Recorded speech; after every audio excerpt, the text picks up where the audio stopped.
Hey guys, welcome back to the channel. Today we're going to be doing something a little bit different than usual. You see, instead of doing a review or a guide for a game, we're actually just going to be talking about an update for a game that I've already covered in the past. And then at the end of the video, I'm actually going to be giving away 2 copies of the game, so stay tuned to learn how to win one of those.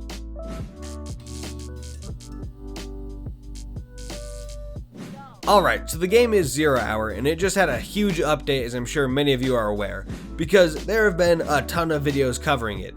So many that I was actually debating whether or not to make a video on it in the first place. But honestly, there's a lot more to this update than a few new sounds, maps, and guns. It also really says a lot about the future of this game and the passion of the developers to make it possibly the best CQB shooter out there.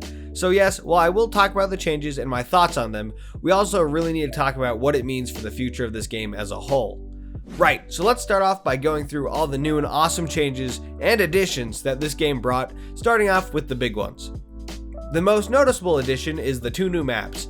Before this update, there was a grand total of 9, but now we have 11, and the 2 new maps are pretty awesome. The first is the ferry, which goes by the name of MV Meghna. I think that's how you say it, and it is one of my new favorite missions. The ferry mission, which is what I'll call it from now on, takes you off the ground and puts you in the water, which is honestly a really cool change, since all of the other maps are pretty similar, except for the plane one. That one is actually pretty cool, I love that one. While at its core, it's basically the same as other maps, since the goal is to clear rooms and hallways, save hostages, and defuse a bomb, it feels a lot different just because of the setting, and its layout feels unique since boats aren't really built the same as buildings. It's just a really well-made map, and it helps bring some variety to the missions, which I really do appreciate. The other new map added is the Abandoned Hospital, and while it isn't as cool as the ferry in my opinion, it's still a pretty fun map. There's loads of enemies and it adds a lot of cool places for them to appear, like laying on or under hospital beds. That one kind of freaked us out. Other than that though, it's just another building clearing map. It does feel a little bit spooky, but I just wish that we could have more maps that shake up the gameplay a bit. Maps like the ferry, military airport, and Paradise City. Those are some of my favorites, since they make you play differently than just the one building, sweep the floors maps. Don't get me wrong, Abandoned Hospital and all the other maps are still great as always, and the theme is cool. I just want to see a little bit more variety in the future. The next big change to the game is the inclusion of 4 new weapons, the AS Val, PP Bison, 5.7, and the sawn-off shotgun, all of which are great weapons and a good addition to the game. The models look good, and I will never complain about more weapon variety. Along with these new weapons, we have also received weapon stats. Yeah, look at that, they're right there. That's pretty cool. It's not a groundbreaking addition, but it's definitely welcome. Also, smoke grenades are here now. Cool! You might have noticed some new additions to the attachments section as well. That would be the pads and the foregrips. I'm assuming you guys already know what foregrips do since they're in like every video game, but what about the pads? There's now ADS only and inverse ADS pads. Basically, they just activate or deactivate your attachments when you aim down sights. ADS pads turn off your attachments when you aren't aiming down sights, and inverse pads do the opposite, keeping the attachments on until you aim down your sights. This can be helpful if you use visible lasers, since they now go canted without the NVGs if you still have the laser on.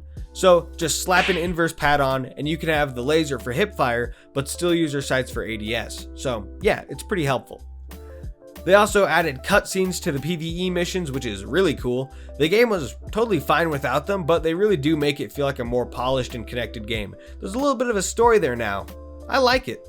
But by far the best part of this update, at least in my opinion, is the new and improved weapon sounds. They still aren't the best I've ever heard, but they are a ton better. The gunfire sounds before this update were a little bit rough and definitely one of the biggest downsides to the game. But I take that all back now. The new sounds are really good. They're thumpier and they make the guns feel stronger and more dangerous.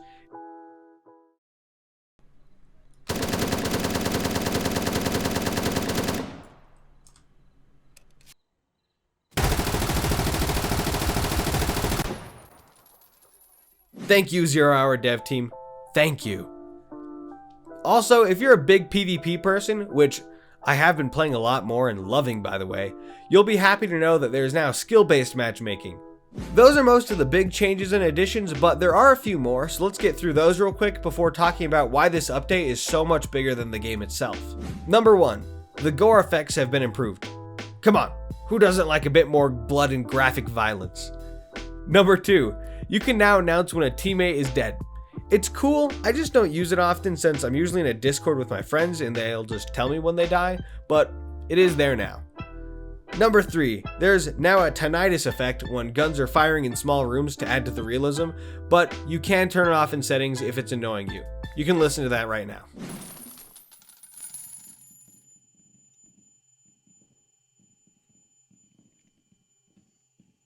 And last, there's a new inventory system for pilfering guns and ammo from the dead.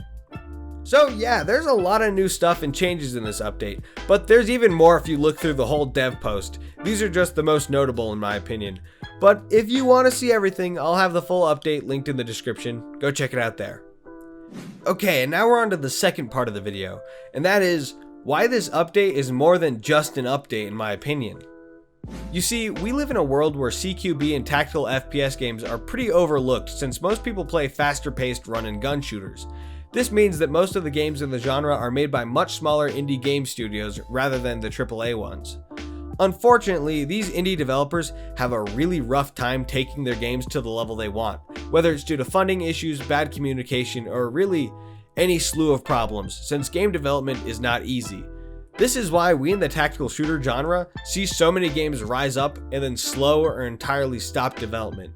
It's disappointing and it really makes it hard to be excited for a new game since it could be totally irrelevant and a total waste of money a year later. To me, this new update, along with all their previous ones, is showing me that 0 Hour just isn't like that, which is really refreshing to see. You see, this game started development in June 2019 and was released into Steam Early Access on August 12, 2020. That is not a lot of development time for a game this well made. It's starting to even catch up with Ground Branch, a game that has been in development since 2007. That's a 12-year gap, and honestly, I already think that 0 Hour is the superior game. These devs have really shown a drive to break the idea that an indie tactical shooter is doomed to fail from the beginning, with a steady flow of quality updates, like this one, that are also being released in a timely manner. I honestly don't think I've seen an indie game receive this much support from its dev team ever. They keep the quality updates flowing, and that keeps the players playing while also bringing in new folks. It shows that they care about this project and they care about the community that they're creating. I honestly think and hope that this game will continue to grow and draw in a larger audience as more updates come out, and more people learn about this game. Hopefully there's some of you in the audience right now. 0 Hour really is something special, and this update is total proof of that. I wish them the best, and I really cannot wait to see where this game goes. If you feel the same, be sure to check out the game on my Nexus page. Or, you could enter the giveaway I'm doing.